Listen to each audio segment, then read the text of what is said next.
3 days had passed since Maya Johnson buried the only person who had ever truly loved her. The little sewing shop on Maple Street in Jackson, Mississippi, had never felt so empty. For nearly 30 years, Evelyn Johnson had sat behind the old Singer sewing machine by the front window, greeting every customer with a warm smile and a kind heart. She wasn't rich, she wasn't famous, but to everyone in the neighborhood, Miss Evelyn was more than a seamstress. She was family. She hemmed prom dresses for girls whose parents couldn't afford expensive boutiques. She repaired church suits for elderly men without charging a dime. She even stayed up all night sewing wedding gowns because she believed every bride deserved to feel beautiful. That tiny shop had carried countless dreams. Now, it carried silence. Maya stood outside the faded blue building with a ring of old keys in her trembling hand. She stared at the weathered sign above the door. Johnson Alterations, family owned, since 1996. Her mother had painted those words herself. Slowly, Maya unlocked the door. The little brass bell rang softly as she stepped inside. The familiar scent of fabric, thread, and machine oil wrapped around her like an old memory. She closed her eyes. For a brief moment, she could almost hear her mother's voice. "Baby, hand me the blue thread. Don't forget to press every seam before you stitch. No matter how hard life gets, always leave people better than you found them." Maya smiled through her tears. "I miss you, Mom." Her voice echoed through the empty shop. No one answered. Sunlight poured through the front window, resting gently on the old Singer sewing machine. It had been there longer than Maya could remember. As a little girl, she used to sit beneath the work table doing homework while her mother worked late into the night. Sometimes the machine ran until 2 in the morning. Sometimes all night. Every stitch paid a bill. Every repaired zipper bought groceries. Every wedding dress helped keep the lights on. That machine hadn't just sewn clothes. It had stitched together their lives. Maya slowly walked toward it. She brushed away a thin layer of dust. Her fingers traced every scratch on its wooden cabinet. "I wish I could hear you one more time." A single tear slipped down her cheek. It landed on the sewing machine. As she wiped it away, her hand pressed against the lower side panel. Click. Maya frowned. "What was that?" She pressed again. Another click. Then, to her astonishment, a small wooden compartment slowly slid open. She stepped back. Her heart began pounding. "I've cleaned this machine 100 times. I never knew this was here." Inside the compartment rested 4 items. A faded yellow envelope. A silver key tied with a blue ribbon. An old black and white photograph. And a folded document wrapped carefully inside a white handkerchief. Everything looked as though it had been hidden decades ago. Maya carefully reached inside. The envelope rested in her hands. Across the front, written in elegant cursive handwriting she knew by heart, were the words, "For my daughter Maya, open only after my funeral." Her breathing became uneven. "Mom." She slowly opened the envelope. Inside was a handwritten letter. The paper had yellowed with age. Her mother's handwriting filled every line. Maya took a deep breath and began reading. "My precious Maya, if you're reading this, then it means I'm no longer here to tell you the truth myself." Already, tears blurred her vision. She continued. "The greatest pain of my life was keeping this secret from you. Please believe me when I tell you, I only did it to protect you." Maya swallowed hard. Her hands began to tremble. Then she reached the next sentence. "Your father did not die before you were born." She froze. The room suddenly felt smaller. Her heartbeat echoed inside her ears. "No," she whispered. "That can't be." For 24 years, she had believed her father died in a construction accident before she was born. That was the story everyone knew. The story her mother had repeated countless times. But now, everything was changing. She forced herself to continue reading. "He's alive," Maya gasped. The letter slipped from her hands onto the floor. She stood frozen. Her father... alive? How? Why had her mother lied? Who was he? After several moments, she picked up the letter again. Tears rolled freely down her face. "I wanted to tell you many times. But every time I tried, someone reminded me why I couldn't." Maya's eyes widened. Someone? Who? Why? She hurried to the next paragraph.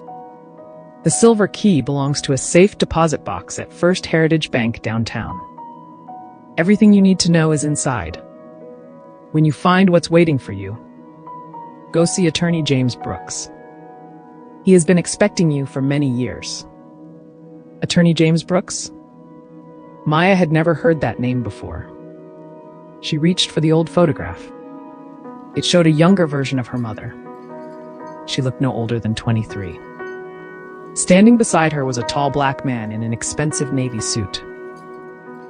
She looked no older than 23.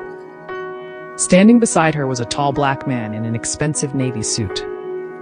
He smiled confidently while holding a newborn baby wrapped in a white blanket. The baby was Maya. On the back of the photograph were 6 handwritten words. "He never stopped looking for you." Maya's legs became weak. She slowly sat down. Nothing made sense anymore. Every memory she had, every story she believed, every answer she'd ever been given was falling apart. Who was the man in the photograph? Why had he searched for her? Why had her mother hidden everything? She unfolded the final document. Half of an original birth certificate. One side had been torn away.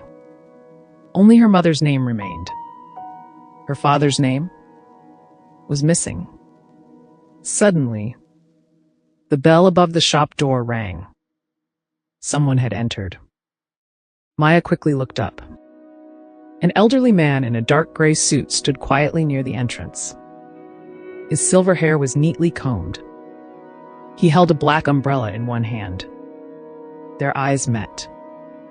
The stranger smiled gently.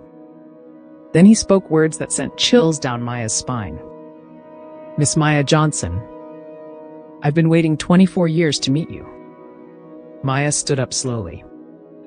Her voice shook. "Who are you?" The man removed his hat respectfully. "My name is James Brooks. I'm your mother's attorney, and everything you've ever believed about your life," he paused, "is only half the story." James Brooks stepped farther into the sewing shop. He looked around slowly, as though every corner carried memories of someone he deeply respected. His eyes rested on the old Singer sewing machine. A faint smile crossed his face. Evelyn always said this machine was her greatest treasure. Maya stared at him cautiously. "You knew my mother?" James nodded. "For almost 30 years. I promised her that I would never tell you the truth unless she was no longer here." Maya's heart pounded. "So, everything in this letter is true?" James lowered his eyes. "I'm afraid it is." Silence filled the room. Outside, a light rain began to fall.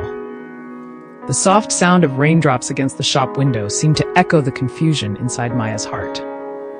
She looked down at the letter again.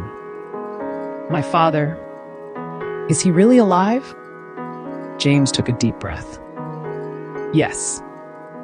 Maya closed her eyes. All her life she had imagined a father who died before she was born.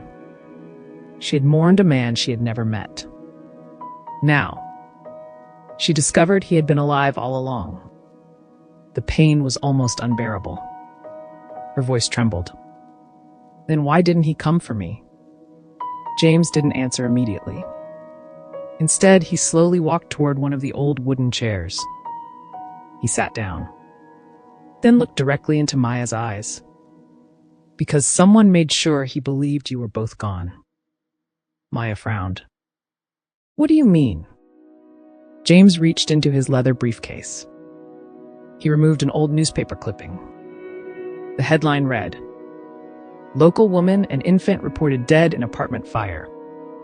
The date? 24 years earlier. James handed it to Maya. She stared at it, then looked back at him. This isn't true. No. James shook his head. It never was. Maya's breathing became heavy. My mother. James nodded. She and you survived. But someone paid to spread that story. So your father would stop looking. Maya slowly sat down. She felt as if the floor had disappeared beneath her. Nothing made sense anymore. Who would do something like that? James looked away. The answer to that question is the reason your mother spent her entire life looking over her shoulder. Maya remembered something. As a little girl, whenever unfamiliar cars parked outside the shop, her mother would quietly lock the front door. Whenever strangers asked too many questions, she became nervous. Maya used to think her mother was simply cautious. Now, she wondered if her mother had been afraid. Very afraid. James gently pointed toward the silver key. Do you have it? Maya nodded. She picked it up. It felt surprisingly heavy. It opened Safe Deposit Box 317 at First Heritage Bank. Your mother rented that box 23 years ago. And every year, she renewed it, waiting for this day. Maya whispered, "What could possibly be inside?" James smiled sadly. The truth.